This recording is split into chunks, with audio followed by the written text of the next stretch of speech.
السلام عليكم، إن شاء الله تكونوا بخير. النهاردة هنبدأ سلسلة تعلم الإكسل من الصفر.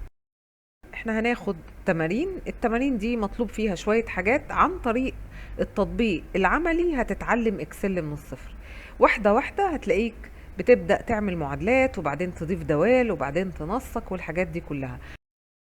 حاول تطبق معايا خطوة بخطوة، ولو في مشكلة وقف الفيديو وعيد الجزء اللي انت مش فاهمه لغاية ما تفهمه وتطبقه صح. فيديوهات هتكون صغيرة بحيث ان احنا نساعدك تبقى عارف وفاهم الجزء ده قبل ما تتنقل للجزء اللي بعده.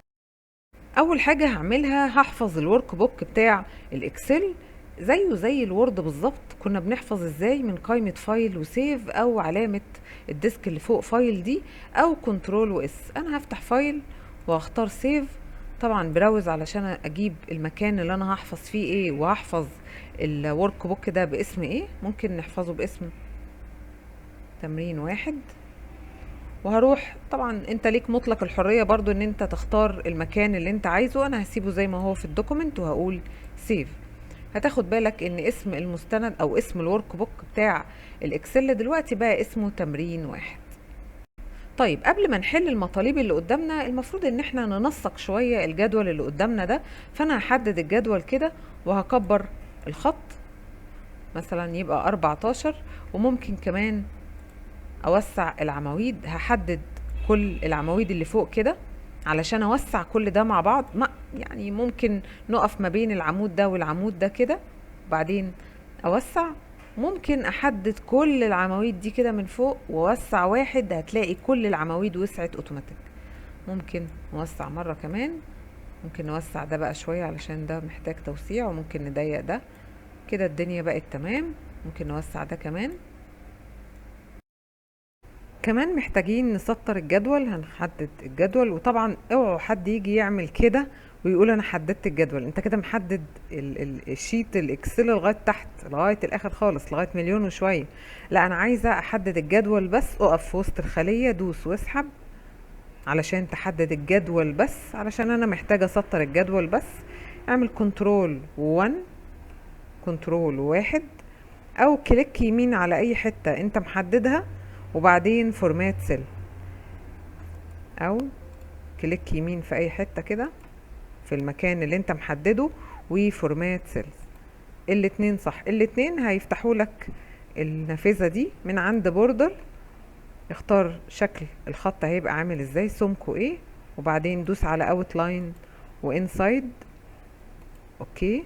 طبعا في طرق تانية ممكن تسطر الجدول من هنا. ممكن تفتح دي كده وتسطر الجدول من هنا. كمان ممكن اعمل تلوين للجزء الاولاني في الجدول.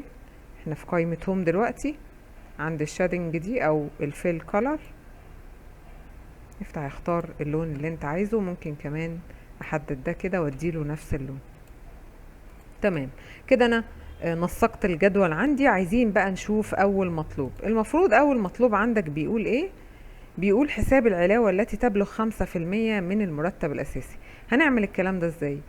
اول حاجة هتعملها علشان تطلع اي ناتج في الاكسل، اقف في الخلية اللي عايز تطلع فيها الناتج. يبقى رقم 1 هتقف في الخلية اللي عايز تطلع فيها الناتج. رقم 2 خبط على الاكسل قول له انا بعمل عملية حسابية لو سمحت صحصح معايا. التخبيط ده او الاستئذان على الاكسل هي علامة يساوي. لو دوست يساوي دلوقتي انت اكنك بتخبط على الاكسل كده وتقول له خلي بالك يا اكسل انا هعمل عملية حسابية وعايز الناتج بتاعها. طيب انا خلاص بدأت اعمل العملية الحسابية، بدأت باليساوي. ايه المطلوب مني؟ شوف بقى المطلوب منك ايه. انا عايز 5% من المرتب الاساسي. يعني ايه؟ يعني هاخد المرتب الاساسي اضربه في 5%. روح شاور على المرتب الاساسي في اللي هي علامة الستار في 5، علامة في المية شيفت مع ال5 بس، بعدين قول انتر. يبقى انت كده طلعت الناتج. طيب بقية الموظفين هعمل فيهم نفس الكلام ده؟ لا طبعا. هتقف في اول موظف اللي انت جبته ده وبعدين دوس عند الاوتو فيل. اقف هنا كده لغاية ما الماوس يبقى زائد تقيل، دوس واسحب لتحت. هتلاقيه عمل لك نفس الكلام اللي انت عملته هنا عمله لهاني والعمر والمنال والمنى كمان. يبقى انت مش محتاج تعمل الا مرة واحدة بس المعادلة، وبعد كده تطبقها على كل الموظفين اللي عندك هيتطبق عليهم. طيب تعالوا نشوف اللي بعد كده. بيقول لك حساب الضريبة التي تبلغ 7% من المرتب الأساسي. ركز معايا كده، هو بيقول لك 7% من ايه؟ خلي بالك 7% من المرتب الأساسي، يعني هاخد المرتب الأساسي اضربه في كام؟ في 7%. طيب هعمل 7% ولا هعمل المرتب الأساسي ولا هقف فين ولا هعمل ايه؟ انا هنكت خلاص مش عارف اعمل ايه. اول حاجة تعملها تقف في الخلية اللي عايز تطلع فيها الناتج، دي اول حاجة. تاني حاجة خبط على الاكسل، لو سمحت يا اكسل انا هعمل عملية حسابية. يبقى هتعمل ايه؟ يساوي. امشي الخطوات كده علشان ما تتلخبطش. يبقى وقفت في الخلية اللي عايزة اطلع فيها الناتج، وبعدين دوست يساوي علشان ابدأ المعادلة، وبعدين روح قول له لو سمحت خد المرتب الاساسي، شاور على المرتب الاساسي، دوس عليه، خد المرتب الاساسي طبعا بتاع احمد. اوعى حد يعمل المرتب الاساسي بتاع هاني، لا، احنا شغالين على احمد دلوقتي، احنا في الصف بتاع احمد. في 7% اللي هي شيفت وخمسة.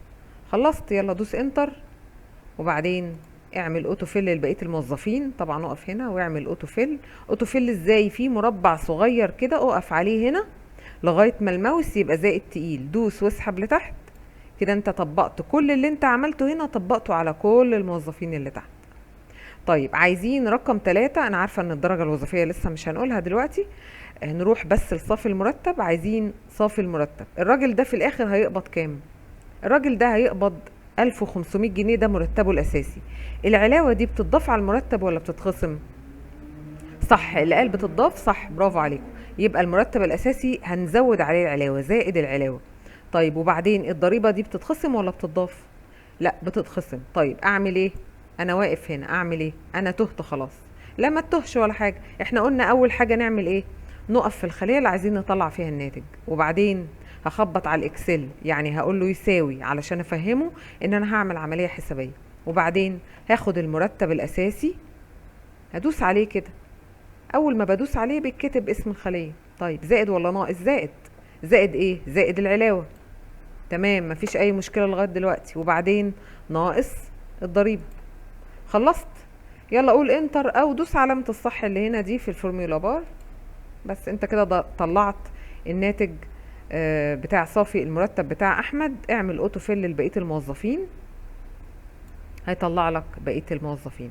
طبعا لو جيت هنا وعملت دبل كليك، مش لازم تسحب، دبل كليك كده هنا، مش لازم تنزل وتسحب، هيعمل لك بقيه الموظفين. بس تخلي بالك تكون انت مسطر الجدول ومظبطه علشان يبقى فاهم هو هيعمل لغايه اخر حد في الجدول.